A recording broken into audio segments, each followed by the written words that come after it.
Positibo ang NEDA na makakamit ng Pilipinas ang upper middle income status sa susunod na taon. Samantala, inaprubahan na rin ng NEDA ang refuel project na layong tugunan ang problemang involuntary hunger sa bansa.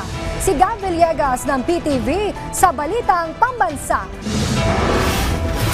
Positibo si NEDA Secretary Arsenio Balisacan na maaabot ng Pilipinas ang upper middle income status ng bansa sa susunod na taon. Sinabi rin ito na para maiwasang mahulog sa tinatawag na middle income trap, kinakailangan makagawa ang Pilipinas at iba pang middle income countries ng mga estratehiya na magpapabilis sa structural transformation, ma-diversify ang kanilang mga ekonomiya at magkaroon ng technological upgrading. As our economy expands and the middle class grows, we must think how we educate, invest, build, and collaborate to ensure that growth is both inclusive and sustainable. Otherwise, we risk falling into the so-called middle-income trap. Ayon kay Foreign Affairs Secretary Enrique Manalo, layon ng pagpupulong na makahanap rin ng konkretong solusyon para tugunan ang inequality, climate vulnerability, financing, innovation at marami pang iba. Layon rin ng pagpupulong na may magandang posisyon ang mga middle-income countries tulad ng Pilipinas na humawak na mas malaking papel sa usaping ekonomikal at politikal sa global stage. United in our numbers, we enjoy considerable influence in shaping global discussions and redefining the 21st century development paradigm as we become more and more agents rather than mere recipients of new generation partnerships.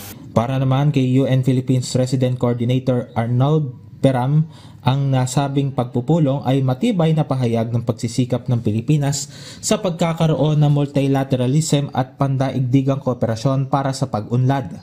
We are here also to learn, to listen, to learn from the best practices and successes of the Philippines. So through soft cooperation, triangular mechanisms, and new innovative way of international cooperation to be able to adapt and adjust also our policies and our instruments to serve the countries and its people. We really hope that the Makati Declaration that will come out of the conference will offer concrete recommendations for advancing sustainable development in mix, but also in high mix and also in developing countries. Samantala, inaprubahan na ng NEDA Board ang Reducing Food Insecurity and Undernutrition with Electronic Vouchers Project o Refuel na layong matugunan ang problema ng bansa sa involuntary hunger at maiangat ang mga nasa vulnerable communities. Naasahan rin na aabot sa 750,000 pamilya ang makikinabang sa nasabing proyekto. Patunay lamang din ito ng pagsisikap ng pamahalaan na mabigyan ng maayos na kalusugan ng mga Pilipino at bigyan ng sapat na supply ng pagkain sa pamamagitan ng mga electronic food stamp. Mula sa PTV Manila, Gab Villegas para sa Balitang Pambansa.